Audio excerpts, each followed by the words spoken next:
नमस्कार, मैं हूं संजय शर्मा। आप देख रहे हैं 4 पीएम मध्य प्रदेश। वांगचुक साहब का आंदोलन क्या इंडिया गठबंधन में दरार डाल देगा?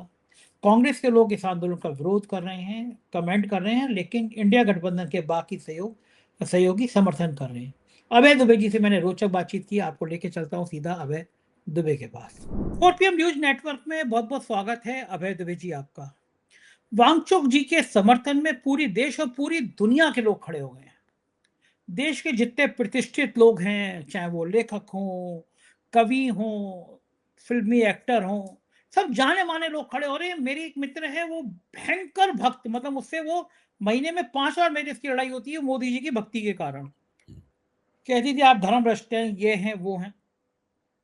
मैंने देखा कि स्टेटस पे उसने वांगचुक के समर्थन में लिख रखा है। मैं कहा तुम्हें क्या हो गया?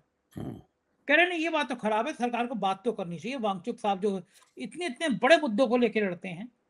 अरविंद केजरीवाल ने कमाल कर दिया, गए और वहां पे कहा कि वांगचुक धर्मेंद्र प्रधान को बर्खास्त करके वांगचुक को अगला देश का शिक्षा मंत्री बना देना चाहिए। बड़ी क्रांति की है उन्होंने। लेकिन आज मैं जिस मुद्दे पे चर्चा कर रहा हूं वो ये है कि विमर्श जो है वो थोड़ा अलग भी हो रहा है। कांग्रेस समर्थक जितने पत्रकार हैं, कांग्रेस के नेता हैं, वो वांगचुक पे बड़े सफाई के साथ आरोप लगा रहे हैं कि उनको इस आंदोलन में नहीं पड़ना चाहिए। ये जो कॉकरोच पार्टी है, इसके नेता पे आरोप लगा रहे हैं कि बड़ी सफाई से ये मैं करके इन्होंने कांग्रेस को बुलाया नहीं, और अब जब फ्लॉप हो गया तो कांग्रेस को समर्थन जुटाने की बात कर रहे हैं। और लोग ये कह रहे हैं कि इसके पीछे, कॉकरोच पार्टी के पीछे अरविंद केजरीवाल की पार्टी के लोग हैं। वो चेहरा दिखाई देते ना, अन्ना आंदोलन से ये लोग जोड़ रहे हैं। मेरा सवाल ये है कि भले हो सकता है कि केजरीवाल की पार्टी हो, मैं ये भी कह रहा हूँ कि हो सकता है आम आदमी पार्टी के नेता पीछे खड़े हों, लेकिन जिस मुद्दे के लिए वो मुद्दा उठा रहे हैं, अब तो राहुल गांधी भी ये मुद्दा उठा रहे हैं देश के अलग अलग जगह पे, छात्रों को, नौजवानों का। आज डिम्पल यादव वहां पे गई, समाजवादी पार्टी ने समर्थन दिया, तमाम पॉलिटिकल पार्टी के लोग वहां पे जा रहे हैं, समर्थन दे रहे हैं।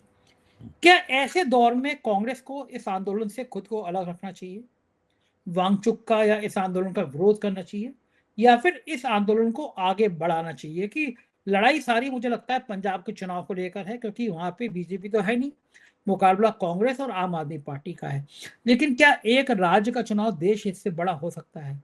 क्या इस मुद्दे पे आम आदमी पार्टी और कांग्रेस को मिलकर कॉकरोच पार्टी का या वांगचुक का समर्थन करना नहीं चाहिए? बड़ा सेंसिटिव मुद्दा है। मैं देख रहा था दिन भर अब ये पार्टियां आपस में भिड़ी हुई हैं, ट्विटर पे बाढ़ छिड़ी हुई है। एक बीजेपी तो चाह रही है कि लड़ाई हो और आपस में लड़े, लेकिन आपका क्या मानना है?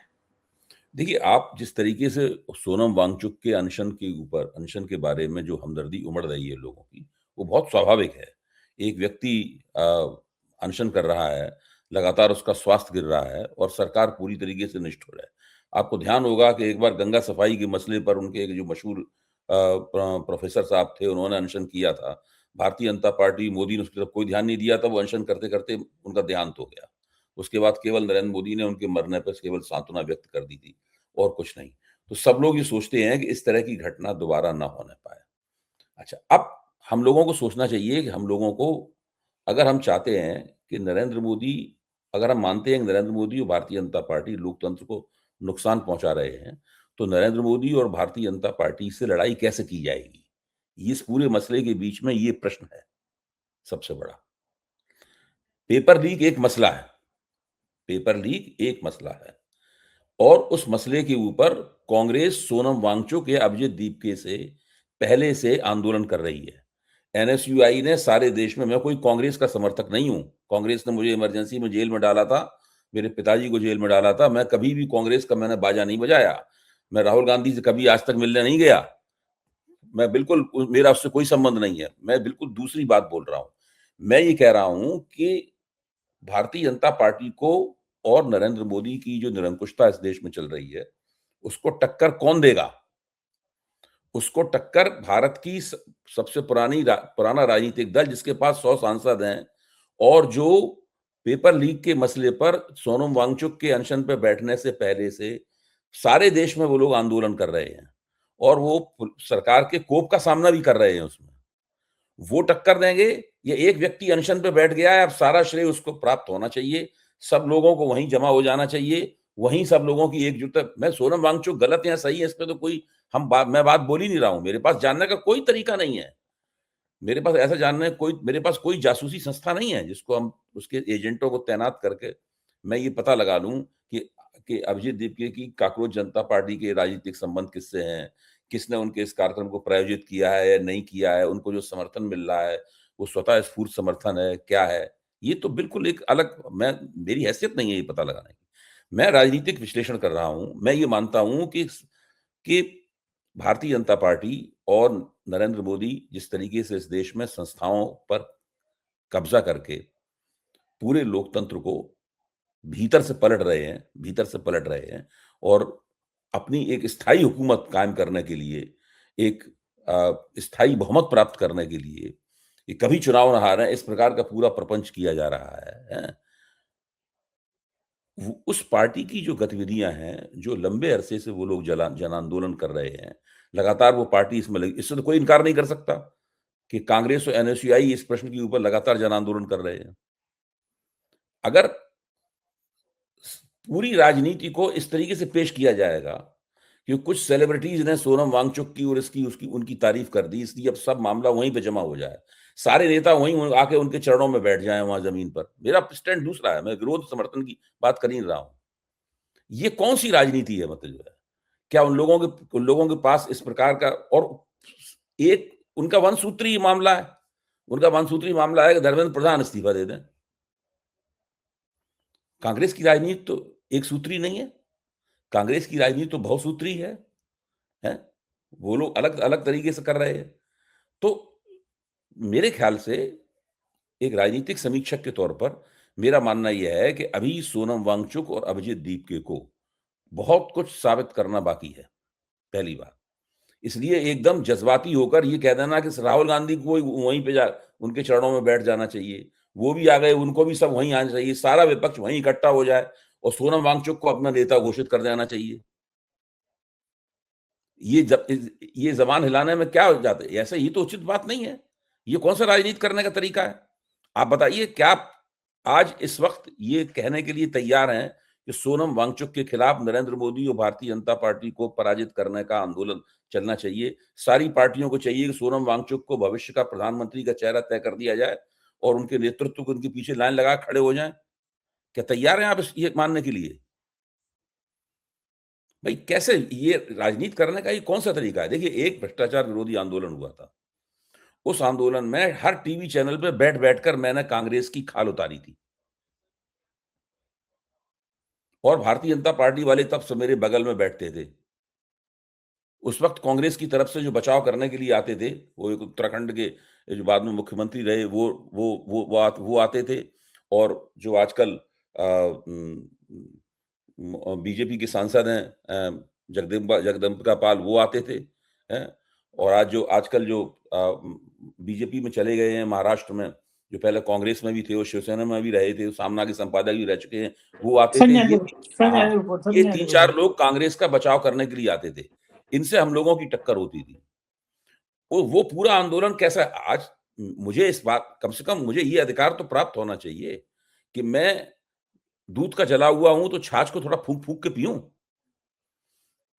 कि हम वो उस दूध से हम जल गए, अब हम छाछ भी इस तरीके से पिएं ताकि फिर से हमारी तबीयत खराब हो जाए। देखिए, भ्रष्टाचार विरोधी आंदोलन ने पूरे देश के लोकतंत्र की तबीयत खराब कर दी।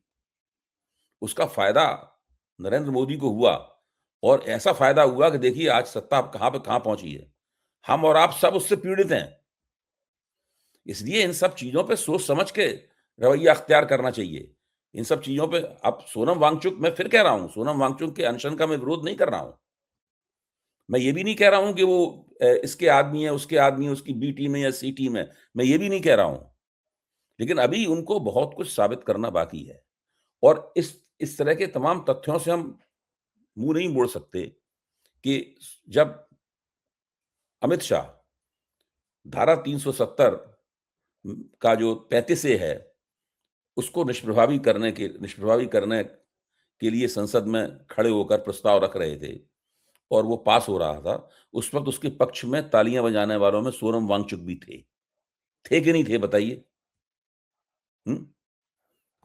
अब मतलब इस बात का ध्यान, इस बात को हम कैसे भूल जाएं?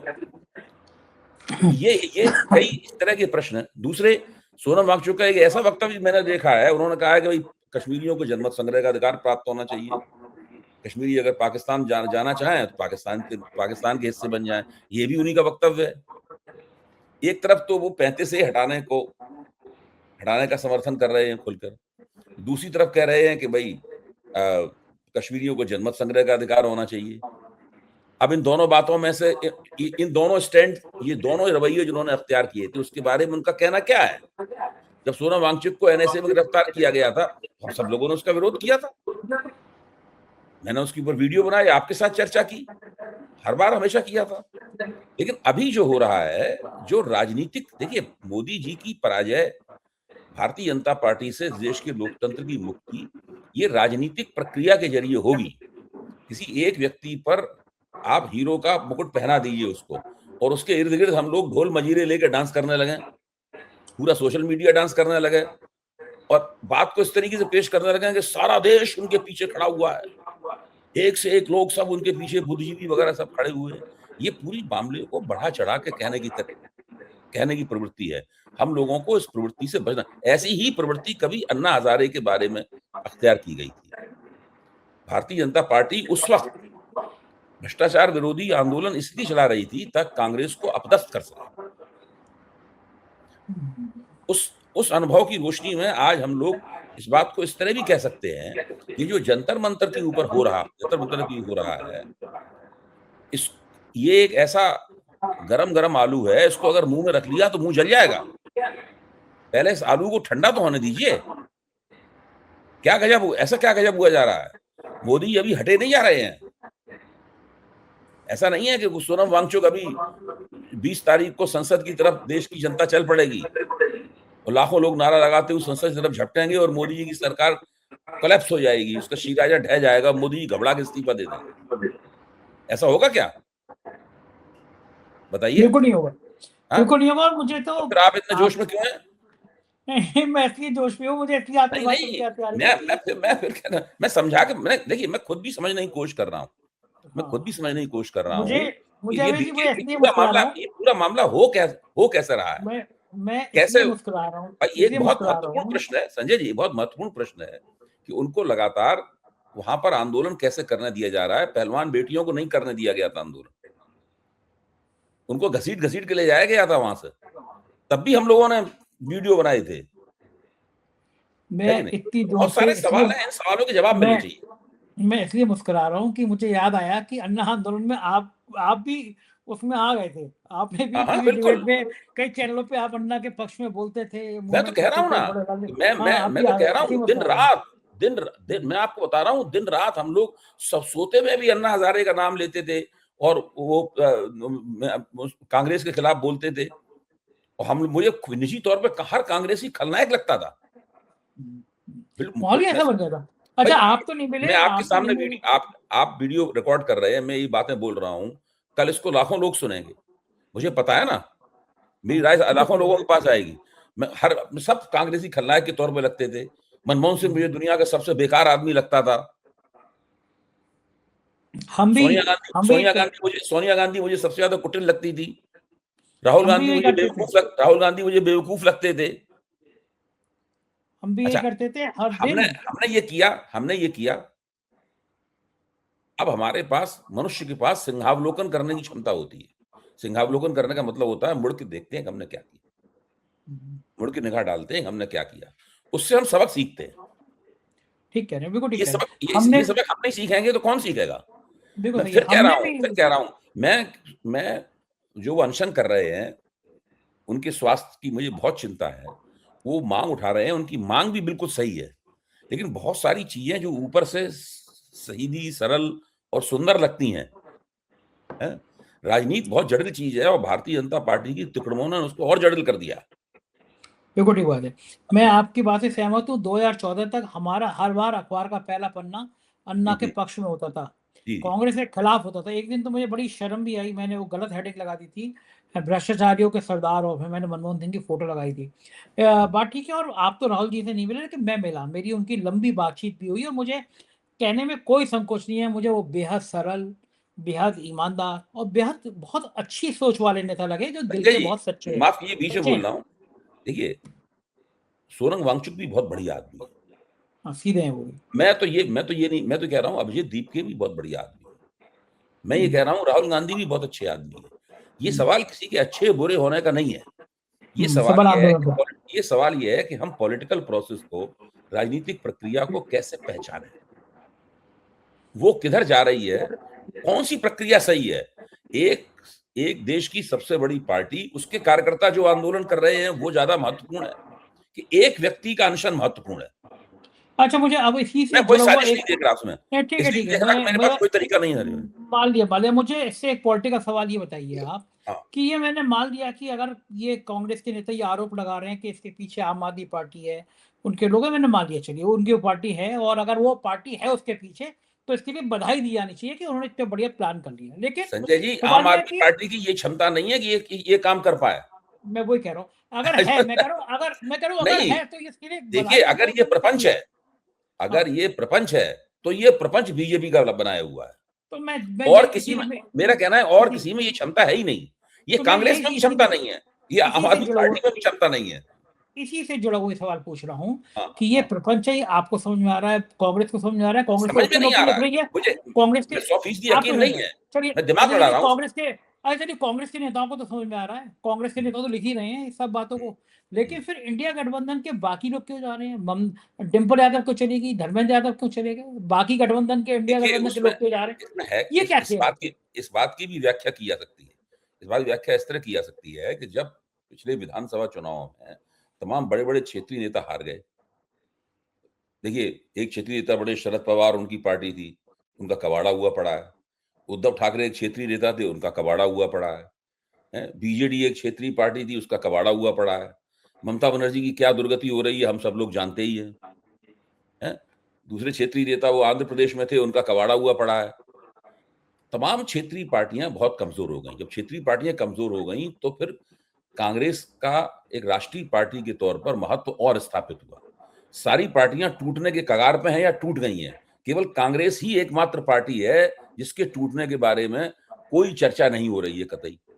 खुद अखिलेश यादव की पार्टी उत्तर प्रदेश में, उनके बारे में, टूटने के बारे में कितनी चर्चाएं हो चुकी हैं। खुद ये आपके निषाद और राजभर भी दावे कर सके। मैं नहीं कह रहा हूँ टूट टूट जाएगी, लेकिन बता रहा हूँ माहौल किस तरीके का बन रहा है। तो इन क्षेत्रीय दलों को ये लग रहा है कि कांग्रेस को कुछ विशेष महत्व प्राप्त हो गया है इन विधानसभा चुनावों के परिणामों के कारण। वो अब अपनी दावेदारी कैसे करें?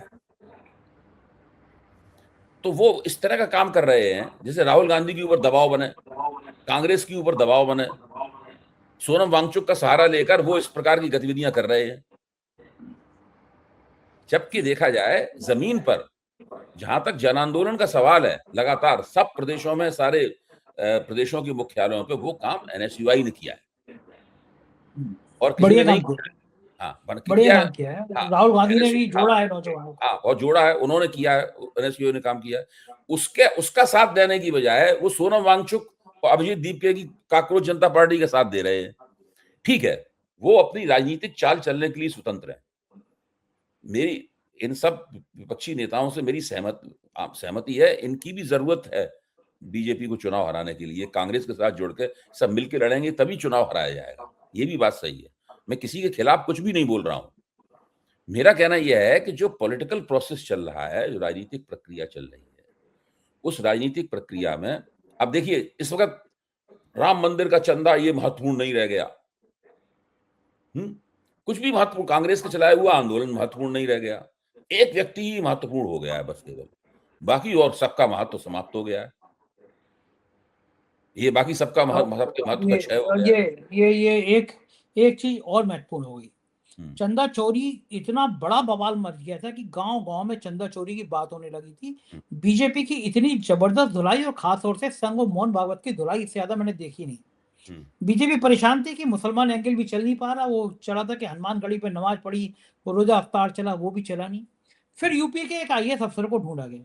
आप हंसेंगे कि मेरे पास इतनी जानकारी कैसे रहती है यूपी की ब्यूरोक्रेसी की। तो जी। यूपी का मैं ब्यूरोक्रेसी का मैं खुद को मास्टर मानने लगा हूँ कि मेरे पास खुद ही लोग, मतलब खुद ही अफसर एक दूसरे की टांग खिंचाई की चीज बेचते रहते हैं। हुँ, हुँ, अभय जी, आप सुन के, आज जो मैं खुलासा कर रहा हूँ सुन के हैरान हो जाएंगे। हुँ, कोरोना काल में लोग फोन करते थे विदेश से कि हम लाखों रुपए दे देंगे, हमारे माँ बाप को कि जला दिया जाए, जगह नहीं मिल रही थी। लकड़ियां नहीं मिलती थी। तो उस समय सरकार ने लकड़ियां खरीदी कि जो बैकुंठ धाम है, उस पर लावारिस लाशें आ रही हैं, लकड़ियां जलाई जाए। ठंड के दिन थे, लकड़ियां खरीदी गई, सैकड़ों कुंटल लकड़ियां खरीदी गई। अब गवर्नर साहब को, जो मौजूदा गवर्नर साहब हैं, इनको ठंड लगी, इनके कर्मचारियों को ठंड लगी। अब वो गवर्नर हाउस में अगर जाड़ों में ठंड लग गई तो फिर मामला गड़बड़ है। तो नगर आयुक्त से कहा गया कि लकड़ियां भिजवाओ। नगर आयुक्त का नाम था अजय द्विवेदी और उत्तर प्रदेश के सबसे भ्रष्ट आईएएस अफसरों में गिना जाता है। वो नौजवान था तब भी, एसपी गोयल प्रमुख सचिव थे, मुख्यमंत्री उनका चेहरा था। बंदे ने क्या किया कि जो कब्रिस्तान में कोरोना के लिए लाशें जलाने की लकड़ी आई थी, उसने वो लकड़ी उठा के और गवर्नर हाउस में भिजवा दी। इतनी भ्रष्टाचार की शिकायतें सामने आने लगी एक के बाद। फिर उनको रामपुर का डीएम बनवा दिया एसपी गोयल ने। अब डीएम साहब को लगा कि यह मौका बढ़िया है कि जैसे वो सीओ अनुज चौधरी जो गदा लेके घूम रहा था, मैं भी अब जौहर विश्वविद्यालय पे बुलडोजर चलवा दूं तो मेरे करप्शन की सब फाइलें खत्म हो जाएंगी, मुसलमान एंगल आ जाएगा। तो साहब उसने ऐलान कर दिया कि जौहर विश्वविद्यालय पे बुलडोजर चला जाएगा। बस ऐलान किया और गोदी मीडिया के चैनलों पे बहस चलने लगी, राम मंदिर गायब हो गया। आज घंटों घंटों बहस चल रही है कि जौहर विश्वविद्यालय यहाँ बना, यहाँ जमीन कब्जे आई और उसके बाद में बुलडोजर चला दिया जाएगा। मैंने एक शो में और कहा कि भाई उसका बोर्ड उतार दो जौहर विश्वविद्यालय का, वहां जय श्री राम विश्वविद्यालय रख दो। आप तो खुद प्रोफेसर रहे हैं, इतने समय तक आपने पढ़ाया है। सैकड़ों स्कूल बंद हो गए उत्तर प्रदेश में, कोई नया विश्वविद्यालय बड़ा बन नहीं रहा। लेकिन जो विश्वविद्यालय है जहाँ 40,000 से ज्यादा बहुमूल्य किताबें हैं, हजारों बच्चे पढ़ रहे हैं, उसको साफ बुलडोजर से ढाया जाएगा क्योंकि मुसलमान एंगल आ गया। और टीवी चैनलों से जौहर विश्वविद्यालय पे बुलेटिन चल रहे हैं, बहस हो रही है हिंदू मुसलमान की। मैं बिल्कुल आपकी बात समझ गया संजय जी, मैं बिल्कुल आपकी बात समझ गया। ये जो मसला जंतर मंतर वाला मसला है, जंतर मंतर वाले में ये हम लोगों को गारंटी करनी पड़ेगी, सुनिश्चित करना पड़ेगा, अपने आप को आश्वस्त करना पड़ेगा कि इस मसले के जरिए भारतीय जनता पार्टी विपक्ष की राजनीति को मैनिपुलेट तो नहीं कर रही है कहीं। और ये कोई बहुत चालाकी, हम अगर 10 दिन बाद समर्थन कर देंगे उनका तो क्या गजब हो जाएगा, कोई गजब नहीं हो जाएगा। ऐसा नहीं है अभी समर्थन नहीं करेंगे तो आसमान टूट पड़ेगा। और अभी अभी लोकतंत्र के पक्ष में आंदोलन जो है कि कमान हमारे हाथ से निकल जाएगी, ऐसा कुछ नहीं है ना। इतनी बड़ी औकात सोशल मीडिया कभी रही नहीं, आज भी नहीं है, कल भी नहीं थी और आगे भी नहीं होगी, क्योंकि वो देश की जनता तय करेगी उसकी मतदान प्राथमिकताएं क्या है, तब होगा तय। तो मेरा इसमें सब लोगों से आग्रह ये है कि अजय देवगन ने समर्थन कर दिया, उनका समर्थन कैसे महत्वपूर्ण हो गया भाई? फलाने ने बोल दिया, ठिकाने ने बोल दिया, वो इतना महत्वपूर्ण कैसे हो गया अचानक कि पूरे पॉलिटिकल प्रोसेस के ऊपर उनके समर्थन को हावी करना है? थोड़ा सा थमकर, थोड़ा सा रुककर, सोचकर, देखकर कि इसमें गंगा किधर बहाई जा रही है। गंगा अपने आप बह रही है तो बहुत अच्छी बात है, लेकिन गंगा को अगर प्रायोजित किया जा रहा है, उसका बहाव है, तो हम लोगों को उसके जरा थोड़ा सा उस पर ध्यान देना चाहिए, मेरा मानना है। मेरा सवाल वो विश्वविद्यालय के बुलडोजर, मेरा सवाल वो विश्वविद्यालय के बुलडोजर पे था, बुलडोजर पे जो चलाया नहीं, मैं आप जो बात कह रहे हैं वहां भी तो बुलडोजर चलाने की बात को लेके एक चालाक आदमी पूरा उस मामले को मैनिपुलेट कर रहा है, उसको गोदी मीडिया ले उड़ा उसको। अब इसमें राहुल गांधी से बहस की जा रही है, 20 दिन से राहुल गांधी कहाँ है? अरे भाई आप कौन होते हैं पूछने वाले? राहुल गांधी 20 दिन से कहाँ है? कितनी गलत बात है ये सवाल जो है ना, ये सवाल जो उठाया जा रहा है कि राहुल गांधी 20 दिन से कहाँ है, क्या मतलब है इस सवाल को उठाने का? ये सवाल हाँ, काफी चालाकीपूर्ण नहीं है मतलब सवाल ये। इस चालाकीपूर्ण सवाल को भी समझना चाहिए, ये सवाल क्यों उठाया जा रहा है? हर एक का, अब सोनम वांगचुक ने एक दिया संदेश दिया कि राहुल जी यहाँ आ जाएं, नहीं आएंगे तो वो कमतर होंगे, किस तरह का संदेश है? इसकी क्या तुक रही भाई? अब भाई आपका राहुल गांधी आपके निशाने हैं क्या? आपके निशाने नरेंद्र मोदी, राहुल गांधी, तय कीजिए। मेरा कहने का मतलब यही। बिल्कुल ठीक बात है, राजनीति वैसी ही चर्चाओं में है। तो बहुत शुक्रिया अभय जी, आपने समय दिया, बातचीत की, थैंक यू। ये थे अभय दुबे जी, पूरी बातचीत आपने सुनी। ये बात ठीक है कि देश में एक जनमानस खड़ा हो गया है, वांगचुक साहब की छवि को लेकर लोग चिंतित हैं, प्रशंसक हैं उनके, पूरे देश में उनके लिए आवाज उठ रही है कि वांगचुक साहब का साथ देना चाहिए। जिस हिसाब से सरकार बेदर्दी से इस आंदोलन को खत्म करना चाहती है, विपक्ष को खत्म करना चाहती है, उसके बाद धर्मेंद्र प्रधान को बचाना चाहती है, उसके बाद क्या होगा? आपकी राय क्या है? बताइएगा ज़रूर। शुक्रिया, थैंक यू।